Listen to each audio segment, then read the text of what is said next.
Tessalonicenses, capítulo 1, versículo 2. 1 Tessalonicenses, capítulo 1, versículo 2. Diz assim: damos sempre graças a Deus por todos vós, mencionando-vos em nossas orações e sem cessar, recordando-nos diante do nosso Deus e Pai da operosidade da vossa fé, da abnegação do vosso amor e da firmeza da vossa esperança em nosso Senhor Jesus Cristo. Reconhecendo, irmãos amados de Deus, a vossa eleição, porque o nosso Evangelho não chegou até vós tão somente em palavra, mas sobretudo em poder no Espírito, e em plena convicção, assim como sabeis ter sido o nosso procedimento entre vós e por amor de vós. Com efeito, vos tornastes imitadores nossos e do Senhor, tendo recebido a palavra, posto que em meio de muita tribulação, com a alegria do Espírito Santo, de sorte que vos tornaste um modelo para todos os crentes na Macedônia e na Acaia. Pai, nós queremos te agradecer, porque estamos diante da tua palavra. E, ó Deus, diante da tua palavra, nos cabe apenas nos curvar, nos cabe apenas nos render a quem o Senhor é, nos cabe apenas nos render ao teu senhorio. Deus, nessa noite nós queremos abrir o nosso coração para entendermos mais algumas coisas a respeito do propósito do Senhor para as nossas vidas. Leva-nos, ó Deus, ao centro da nossa vida. Leva-nos, Senhor, ao centro do chamado do Senhor para as nossas vidas. Deus, que o Senhor desperte-nos como pessoas, como indivíduos. O Senhor nos desperte como filhos amados, como herdeiros da promessa. Que o Senhor nos desperte, Deus, como igreja, para entendermos a razão de estarmos aqui. Pai, em nome de Jesus, eu peço que o Senhor nos inunde com uma paixão profunda pelo Senhor nesta noite, pela sua presença nesta noite, e uma paixão profunda, Senhor, por tudo aquilo que está no teu coração. Deus, derrama um pouco daquilo que bate no teu coração, no nosso coração nessa noite. Nós oramos em nome de Jesus. Amém. Glória a Deus, glória a Deus. Irmãos, eu gostaria de falar um pouquinho a respeito de exemplo. Nós poderíamos colocar como tema, como título dessa mensagem, exemplo de igreja, exemplo de cristão, exemplo de vida, propósito de vida. Mas a verdade é que o que nós queremos falar um pouco é que nós precisamos, como ser humano, todo ser humano precisa de um bom exemplo. Nós somos influenciados pelos exemplos. Nós somos influenciados por aquilo que nós vemos, por aquilo que nós ouvimos, como aquilo que nós temos emprestado os nossos ouvidos vai influenciar quem nós somos. Aquilo que nós vemos influencia quem nós somos. E o ser humano é assim, sempre foi assim. E a Bíblia está cheia de bons exemplos. Se você estiver, por exemplo, vivendo um momento de dificuldade, um momento de falta de fé, você vai lá na Bíblia e você vai encontrar alguns exemplos de fé. Você vai lá e olha a vida de Josué, olha a vida de Davi, vencendo os gigantes, você olha a passagem do Mar Vermelho, tantos e tantos textos que falam a respeito de fé. Se você quiser um bom exemplo de livramento, você vai lá ver a história de Daniel na cova dos leões. Se você quiser ver um bom exemplo de multiplicação, você vai estudar a história de Abraão, de Isaac, de Jacó. Se você quer ver grandes livramentos maravilhosos, onde Deus batalhou, trabalhou, fez, e o seu povo apenas o adorou, você vai lá nas histórias de Israel, da entrada em Canaã. Então a Bíblia é cheia de exemplos. Deus trabalha com exemplos. Quando Jesus veio a esse mundo, Ele veio para nos dar um exemplo, para mostrar um exemplo. E a impressão que eu tenho é que nós, cada dia mais, nós precisamos, anelamos por esses exemplos. A verdade é que a igreja precisa ser um exemplo. Quando a igreja diminui o seu padrão, quando a igreja começa a tirar aquilo que é principal, os seus princípios, isso significa que o mundo vai ficar cada vez pior. Quanto mais eu e você como igreja entendemos os princípios da palavra de Deus e vivemos dentro dos princípios da palavra de Deus, nós nos transformamos no farol para esse mundo. Jesus disse que nós somos a luz do mundo e o sal da terra. Luz, porque precisa trazer luz onde há trevas. Sal, porque precisa preservar. A Bíblia diz que antes de acabar esse mundo e vir o novo mundo, a primeira coisa que Deus vai fazer é tirar da terra a sua igreja. Porque na hora que a igreja for embora dessa terra, não se preserva mais a terra, porque nós somos o sal. E a terra se perde, a terra vai acabar, e vem juízo, e vem tudo. Então nós somos importantes do ponto de vista de que Jesus está em nós, Jesus está dentro de nós, e nós somos importantes porque precisamos ser aqueles que manifestam esse Jesus. Nós temos um papel importante, eu já falei aqui algumas vezes para vocês, o crente tem que saber de tudo. O crente tem que orar por tudo. Nosso problema não é só esse grupo aqui de 150, 170 pessoas, mais os 40, 50 que vem pela manhã. Esse bairro é importante para nós, porque nós somos a igreja desse lugar. Nós somos a manifestação da glória de Deus nesse lugar. Lá onde você está, na tua casa, no teu trabalho, na sua vizinhança, você é a manifestação de Deus naquele lugar. Deus não conta com o macumbeiro que mora naquela rua, com o ateu que mora na sua rua. Deus conta com você. Deus conta com essa igreja. E essa igreja de Tessalonicenses é uma igreja que tem uma história muito interessante. Paulo chegou nessa igreja e ele ficou 3 semanas ensinando a palavra de Deus nessa igreja. Talvez foi a igreja que ele ficou menos tempo. A igreja que ele teve que ensinar, fazer uma imersão de 3 semanas. 21 dias. A Bíblia é isso, Deus é isso. Rápido. E o que é mais interessante da história dessa igreja é que essa igreja que teve uma imersão, teve um toque rápido, teve um toque ali que tiveram que aprender muitas coisas em pouco tempo, ela se transformou num exemplo. E é interessante isso, porque às vezes nós achamos que alguém que chegou agora não pode crescer, não pode ter um crescimento espiritual mais do que eu que estou aqui há 20 anos. A igreja de Tessalônica se transformou num exemplo, com uma evangelização, com um ensino bíblico de 3 semanas. E ela se transformou num exemplo tal, que Paulo, quando escreve essa carta aos Tessalonicenses, ele diz pelo menos 4 coisas que essa igreja tinha como exemplo, que nós precisamos aprender, que nós precisamos adquirir na nossa vida espiritual. A primeira coisa, eu gostaria que você deixasse a tua Bíblia aberta, e se você tiver uma caneta, você pode anotar do ladinho da Bíblia, pode grifar, pode fazer o número 1, né?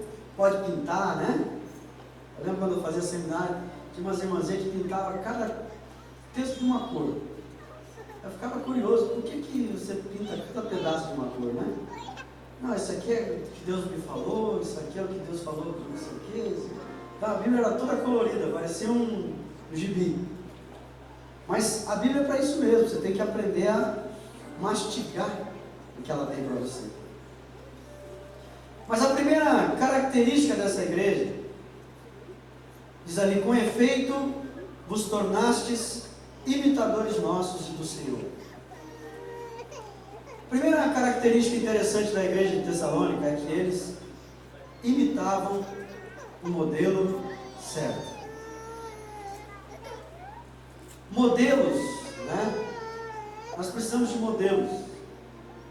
Nós precisamos imitar modelos que vão abençoar a nossa vida, que vão produzir crescimento na nossa vida. Se você imita um fofoqueiro ou uma fofoqueira, ele diz que homem é pior que mulher, quando dá para ser fofoqueiro, né? Se você imita um fofoqueiro, como é que você vai, o que você vai se tornar? Fofoqueiro. Se você imita um mentiroso, o que você vai se tornar? Um mentiroso. Existem vários modelos que nós poderíamos citar, mas o interessante é que o que Paulo está dizendo aqui, que não é somente imitar a Jesus, mas ele diz, imitadores nossos e do Senhor. Ele já havia dito isso numa outra carta, quando ele diz, sede meus imitadores, como eu também sou de Cristo.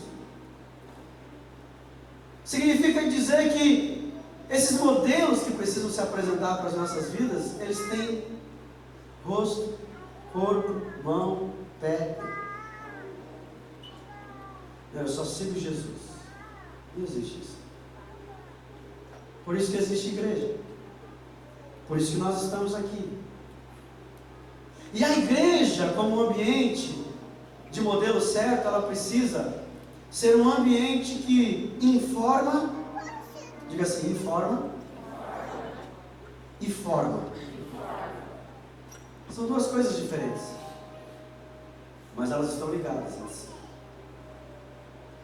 Como é que nós vamos imitar o modelo se nós não nos informamos, se não há informação? Eu sinto te dizer, mas você não vai acordar um belo dia. Você pode fazer 21 dias de jejum, 40 dias de jejum, a pão e água. Mas você não vai chegar um belo dia pela manhã e você vai descobrir que você decorou a Bíblia toda. Não vai acontecer isso. Sinto lhe dizer, se eu quebrei alguma expectativa de alguém, de que a Bíblia ia entrar por osmose na sua cabeça. Mas não é assim que funciona. Você precisa da informação. Você precisa debruçar sobre a Bíblia. Essa semana nós terminamos a leitura da Bíblia, 1 ano lendo a Bíblia. E chegamos ao fim. Delícia, né? Quando você termina uma obra. E agora vamos começar de novo. Por quê? Porque eu preciso da palavra, eu preciso da informação. Como é que eu vou saber o que é certo e o que é errado, se eu não tiver alguém que não me dê a direção? Eu preciso de informação. Por que nós estamos aqui nesse culto? Celebrar a Deus, mas nós precisamos de informação. Nós precisamos de palavra. Por que nós estamos lá na célula toda semana, lendo um texto, perguntando ao texto e descobrindo a resposta do texto às nossas perguntas? Porque nós precisamos de informação. Por que nós estamos lá no Pare por Um, no discipulado individual? E lá no discipulado individual nós aprendemos o que é Bíblia, o que é oração, o que é palavra, o que é devocional, o que é a igreja do Evangelho Quadrangular, por que é a importância do culto, por que tem isso, cara? Informação. Eu preciso da informação. Eu preciso saber o que é certo. Eu preciso saber um modelo do que é certo. Porque tem muito modelo errado. colocando o nome de igreja ainda. E eu preciso do modelo bíblico, o modelo da palavra, a informação. Mas não basta a informação, eu preciso da formação. Essa palavra, ela precisa me alcançar de tal maneira que eu me renda a ela e diga assim: olha, eu pensava desse jeito, mas agora que eu aprendi na palavra do Senhor, eu vou mudar o meu jeito de pensar. Isso é formação. Eu recebo a informação correta e eu deixo que essa informação se transforme em formação, em vida. É o saber e viver, é o informar e formar. É a transformação que acontece nas nossas vidas. E essa igreja tinha um modelo, ela imitava um modelo. A palavra, no original grego, a palavra imitadores aqui é a palavra mimetismo. De onde vem a palavra mímica? Vocês lembram daquele cara que tinha lá no centro? Não sei se tem ainda, eu vou muito pouco no centro. O Sombra. E era muito engraçado, porque quando você chegava ali naquela parte da boca maldita, ficava aquele vácuo, né? Ninguém queria passar no meio. Todo mundo fugia pelos cantinhos ali, né? Ninguém passava ali. Porque não queria ser imitado. Porque é desagradável, né? Uma pessoa imitando o seu jeito de andar. Às vezes você tem, né? Aí vem alguém, esquisito isso. E todo mundo fugia pelos cantos. Aí os mais corajosos, né? Passava no meio, fazia umas gracinhas. E aí ele ia fazendo também, aí dava aquele showzinho dele.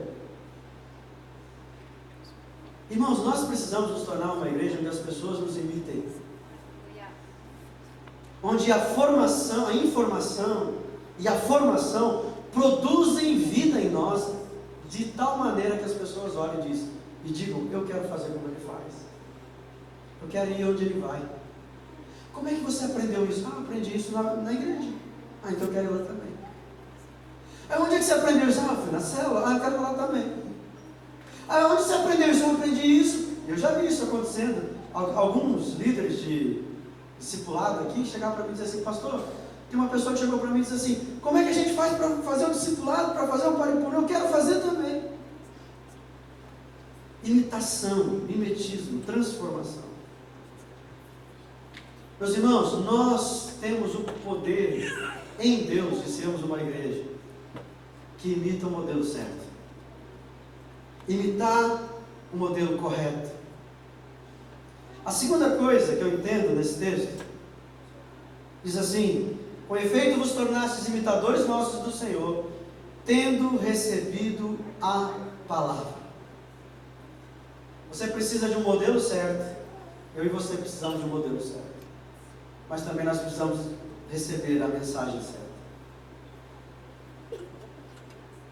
Desde o nascimento da igreja, a igreja foi atacada nos seus princípios, nas suas doutrinas e nos seus valores.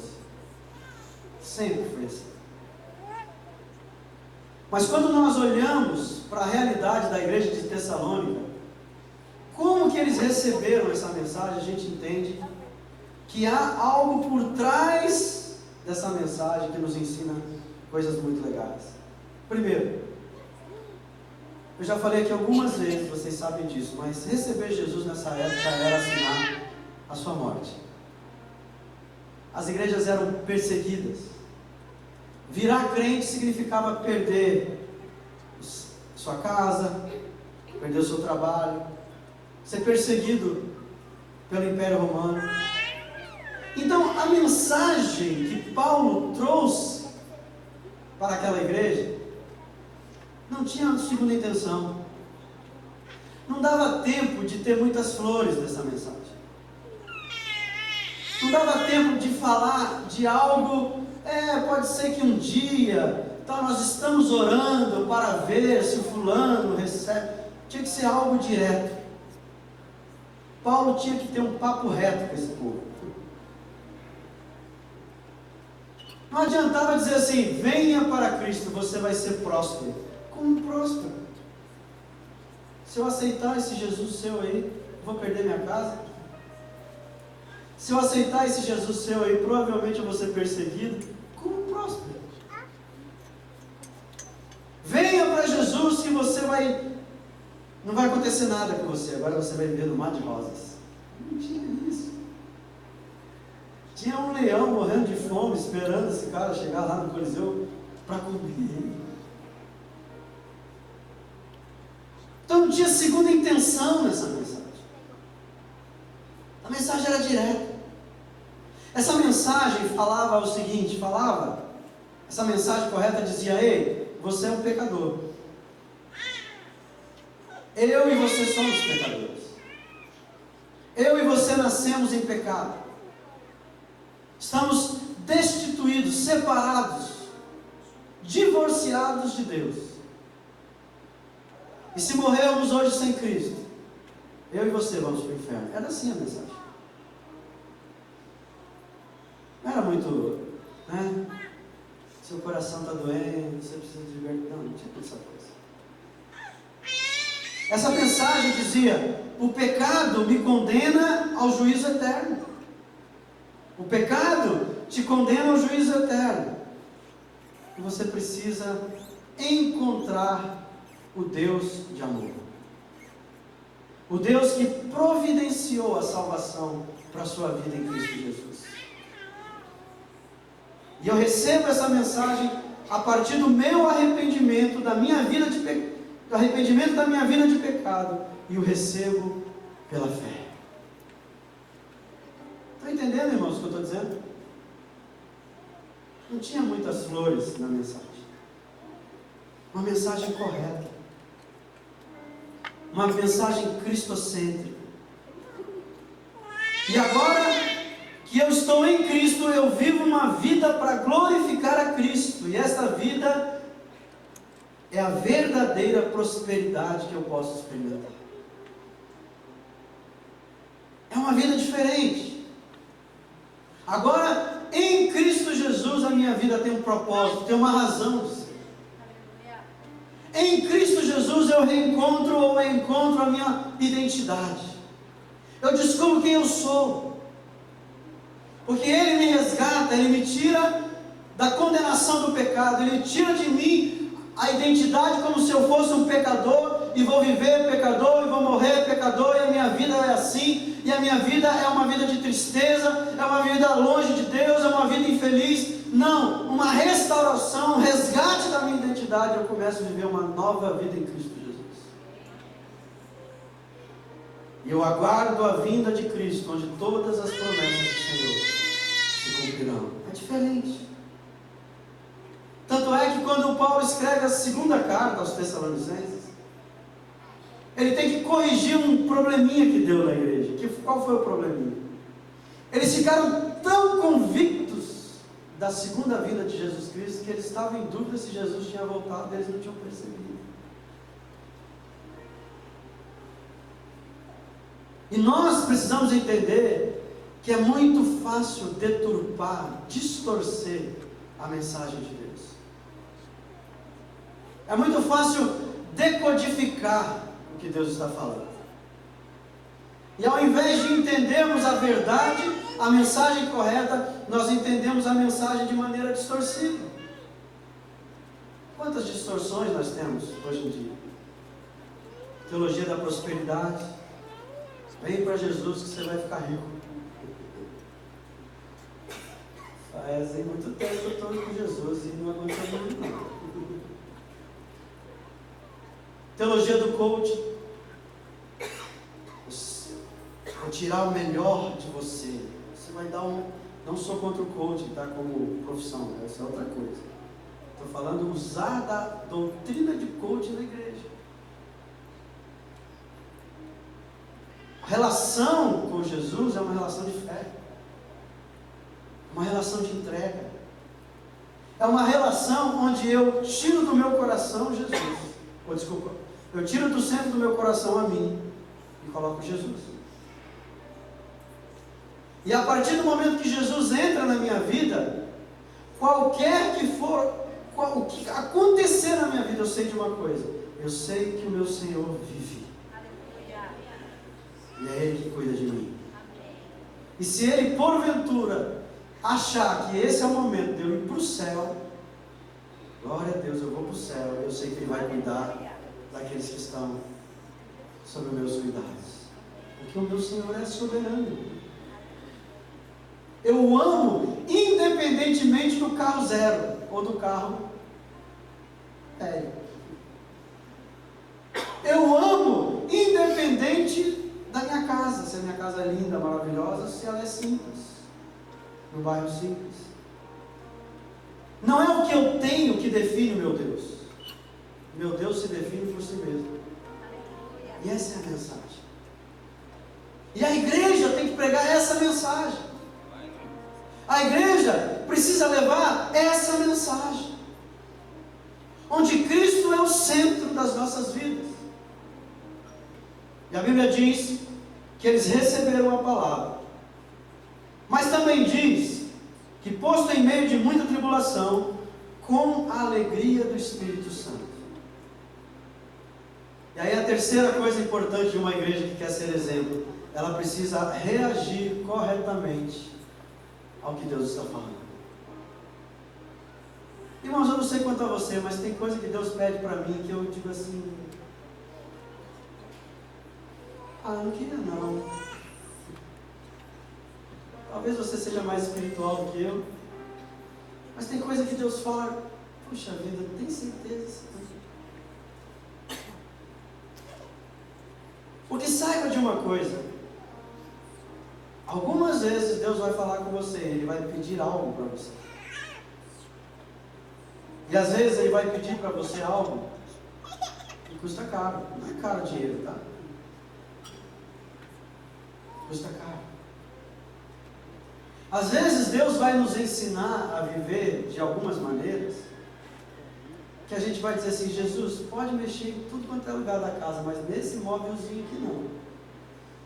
Eu gosto tanto dele. Pode pedir para tirar tudo da minha casa, mas isso aqui não, Jesus. No meu coração eu gosto disso. Com acalento, com carinho, isso aqui. Isso aqui eu ganhei da minha mãe. Isso aqui é herança de família. Esse meu jeito é uma herança de família. Essa minha maneira de pensar, eu já estou velho, como é que eu vou mudar essa maneira de pensar? E essas coisas, elas vão produzir em nós uma sensação de perda. E eu e você não gostamos de perder. Quem que gosta de perder? O time perdeu hoje de 6-0.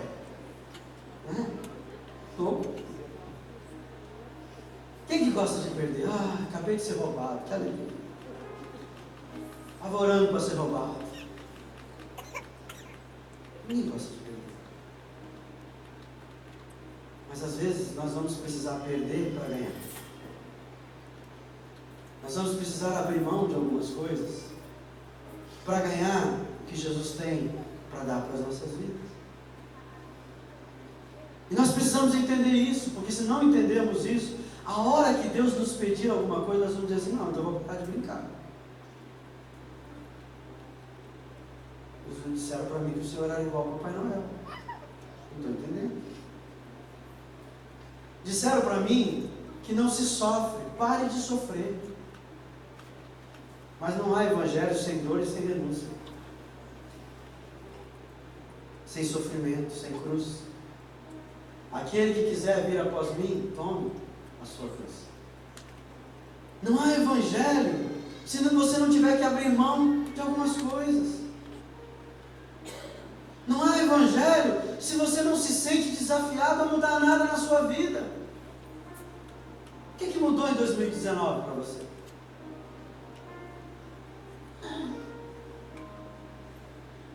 Talvez Jesus está falando e você não está ouvindo.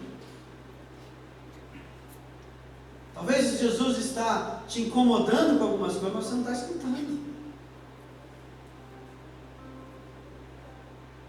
E você está sendo enganado por um evangelho que não é o evangelho verdadeiro. Mas a Bíblia diz que mesmo que venha uma tristeza para arrependimento, essa tristeza para arrependimento se transformará em alegria. Alegria. Porque quando você vence uma etapa, uma batalha, quando você entrega algo para Deus, saiba de uma coisa, meu irmão, o teu coração vai se encher de alegria. Quem pode dizer amém? Pelo menos para dar uma força para mim. Eu achar que eu estou falando direitinho.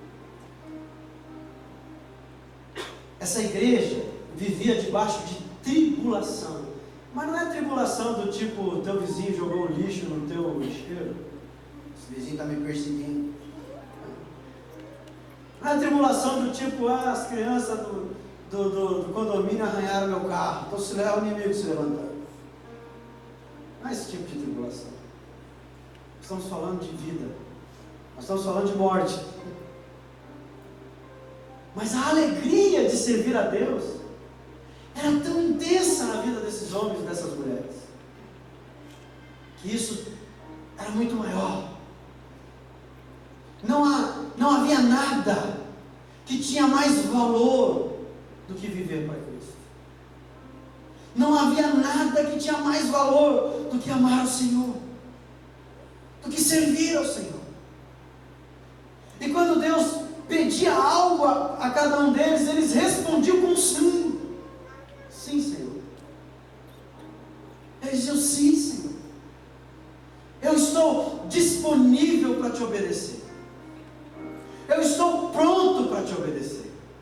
Eu estou pronto para mudar. Eu estou pronto para deixar que o Senhor me transforme. Porque, deixa eu dizer uma coisa, até agora não está dando certo. Eu estou infeliz, eu estou triste, eu estou miserável, estou deprimido.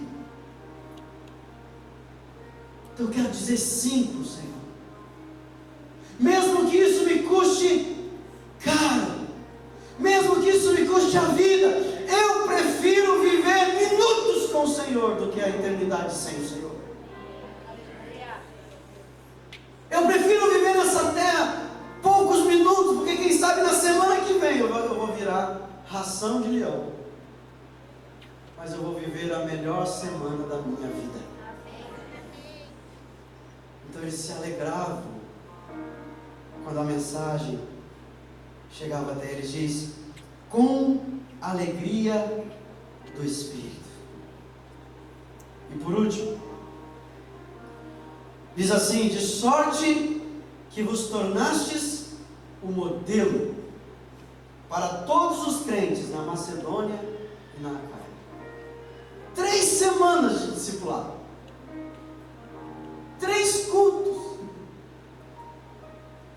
e eles se transformam no modelo. A palavra modelo aqui é a palavra tipos, que vem a palavra tipografia, uma cópia. Uma cópia. As pessoas da Macedônia e da Acaia diziam assim, nós queremos ser uma igreja como a igreja de Tessalônica. Nós queremos ser igual a eles, destemidos, que amam ao Senhor,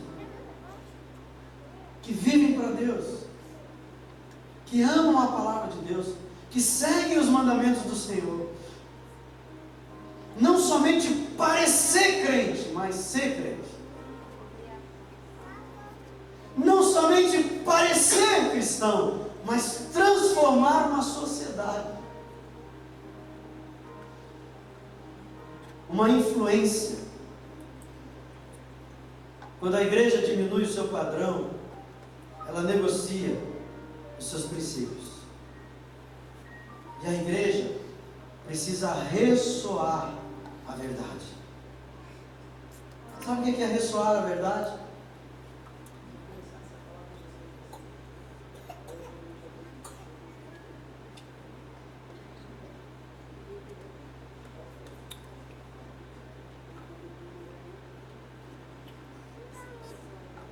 Não adianta eu falar a verdade se ela não ressoar até o fim.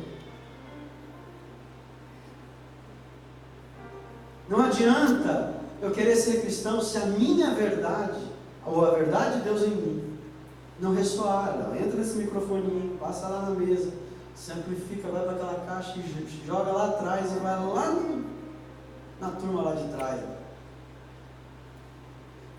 A igreja, quando ela vive a verdade, ela ressoa a verdade. Ela não somente vive a verdade para o seu mundinho, para a sua realidade, ela ressoa. Quando alguém for fazer negócio com você, vai pensar duas vezes. Sim, não dá para fazer negócio com essa pessoa não, porque se a gente for tentar fazer um negócio por baixo do pano, ele não aceita. Ele é crente. Você ressoa a verdade. Quando a igreja não ressoa a verdade, é porque ela não está vivendo a verdade. Se ela não está vivendo a verdade, é porque ela precisa ser uma igreja convertida. Não uma igreja de domingo. Viver esse evangelho nessas paredes aqui é fácil. Difícil é viver o evangelho lá fora. Difícil é viver o evangelho do dia a dia. Mas se nós negociarmos os princípios, sabe o que vai acontecer? O padrão vai diminuir. E cada vez que o padrão da igreja diminui, o mundo fica pior. A história da humanidade acontece. Então, meus irmãos, o que eu estou querendo dizer com tudo isso? Como a primeira ceia que eu estou aqui, né? Primeiro culto de ceia, o que eu estou querendo dizer com tudo isso? Estou querendo dizer com tudo isso, meus irmãos, que esse processo de discipulado que existia na igreja de Tessalônica e que fazia com que as pessoas crescessem em Cristo Jesus, precisa ser um processo de discipulado que acontece nas nossas vidas. Nós precisamos crescer. Nós precisamos nos transformar em crente lutador de MMA. Eu não sou muito chegado no negócio, só vejo as propagandas. Mas não deve ser fácil entrar naquele octógono para encarar aqueles caras grandes. A igreja precisa ser uma igreja preparada para a guerra e para a batalha. E ela vai ser uma igreja preparada para a guerra e para a batalha quando ela for uma igreja cheia de Deus, cheia da presença de Deus. Sabe o que Jesus quer fazer com você, meu irmão? Ele quer transformar você num exemplo. Ele quer dar para você um propósito. Nós não vamos mudar o mundo se nós não mudarmos primeiro o nosso mundo interior. Se alguma coisa não acontecer aqui dentro. Sabe as lutas que eu e você enfrentamos? Boa parte dessas lutas são lutas que nós entramos, mas não deveríamos ter entrado. Que não nos pertencem. Porque Jesus está nos chamando para lutar outras lutas. Outras guerras. Enquanto Jesus não for o centro da nossa vida, nós não nos tornaremos, ou não entenderemos o propósito de Deus para as nossas vidas. Mas eu estou aqui para dizer para você, em nome do Senhor Jesus, que esse é o teu tempo. Que você veio aqui para ouvir essas palavras, porque Deus está querendo levantar você, de onde você estiver, do lugar onde você estiver. Ele quer trazer você para o centro da vontade dele. O centro do propósito de Deus para a sua vida. Eu entendo que algumas coisas eu e você já não deveríamos mais sofrer. Não porque não tem sofrimento, mas simplesmente porque elas não fazem mais efeito na nossa vida. Não é assim? Quem aqui já se machucou quando era criança?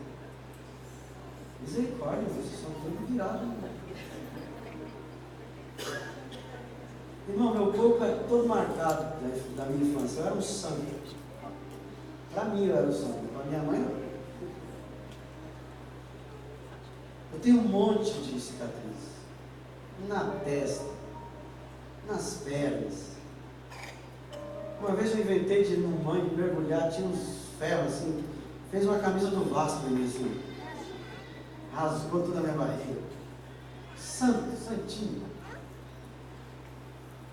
Mas eu posso colocar a mão em cada uma dessas feridas, dessas cicatrizes.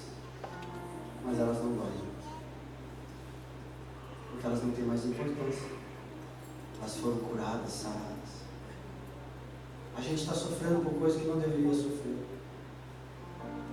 E não entendendo que as coisas que deveríamos sofrer, elas ainda não chegaram até nós. Porque ainda somos crianças. O que Jesus está pedindo para você? O que Jesus anda conversando com você, dizendo, olha, está na hora de mudar. Deixa Jesus mudar a sua vida. Deixa o Evangelho transformar o seu interior. Nós não queremos que você se transforme por fora. Por fora não resolve nada. Fora é aparência. Que adianta eu mandar você trocar de roupa, usar isso, usar aquilo? Isso não faz diferença. Faz diferença a transformação lá no teu coração. Jesus tem que estar falando com você, meu irmão. Se Ele não estiver falando, clama. Diga, Senhor, o que você está falando comigo? O que eu preciso abrir mão? O que eu preciso mudar? Porque eu quero viver o Evangelho que o Senhor tem para mim. Amém? Vamos ficar em pé.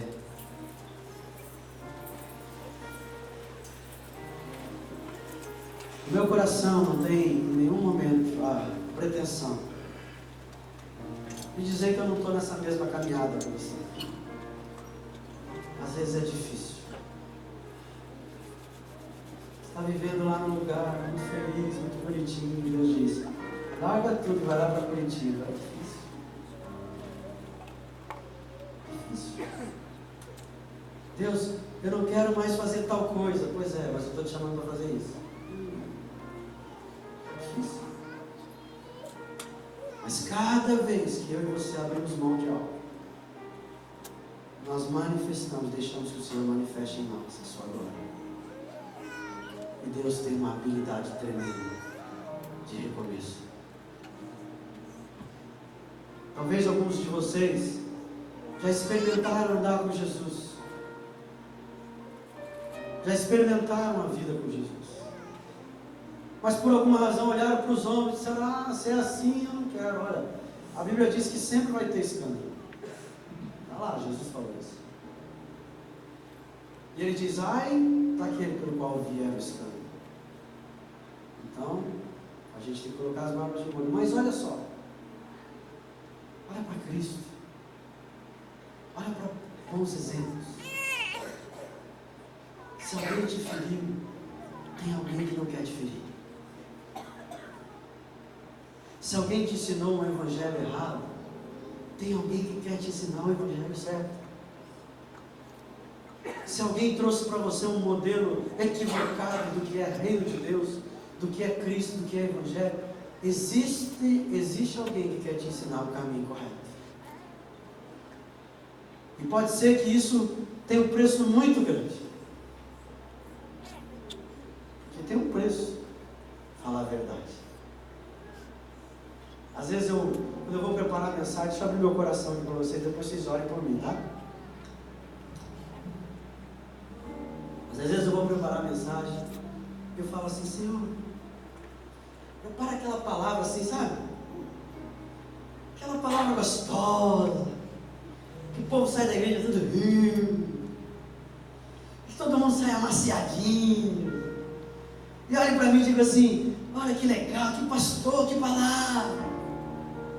Palavra light, né? A palavra. Aí Deus olha para mim e diz assim: você quer pregar a minha palavra ou a sua? Você vai pregar a sua. Então você vai pregar o que quer, não o que você quer. Eu disse a semana passada, quero repetir. Às vezes, quando a gente come a palavra de Deus, ela desce. Como diz o profeta, meio amarga. Mas lá no estômago ela se transforma em mel. Deus quer falar com você.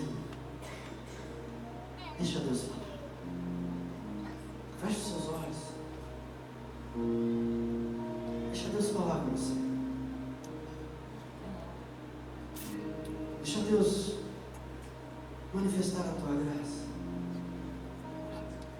manifestar o teu favor. Deixa Deus pedir para você aquilo que lhe custa.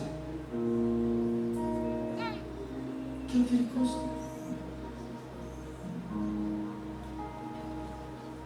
Aquilo que lhe custa muito. Aquilo que o teu coração está predisposto a querer, a desejar.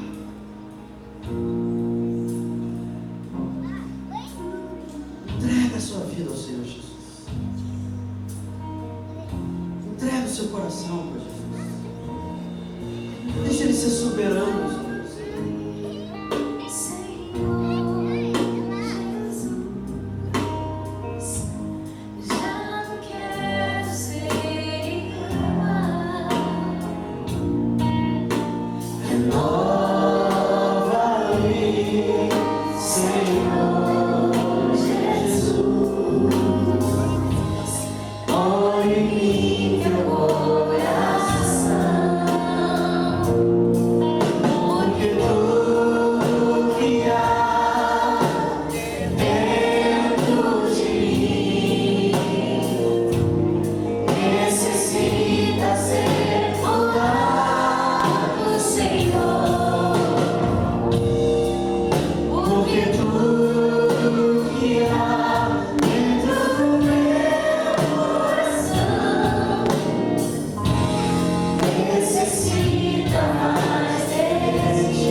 Ensina-nos, ó Deus, a nos render ao Senhor, a quem Tu és.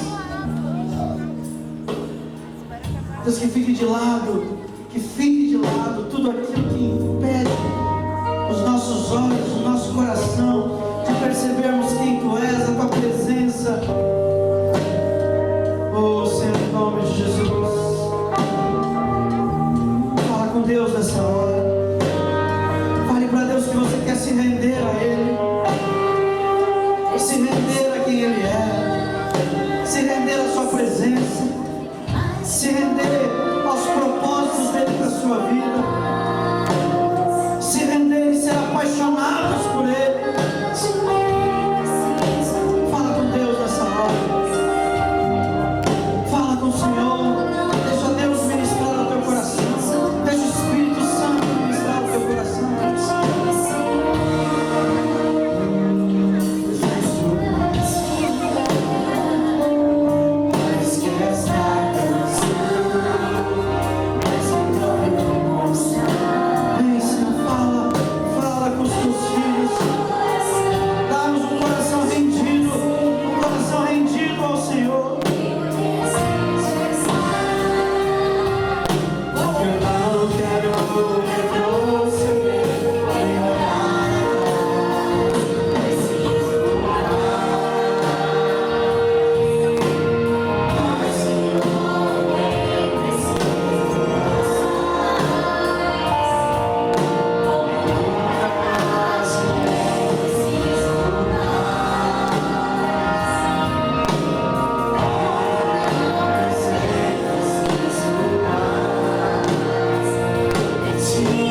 queremos nessa noite declarar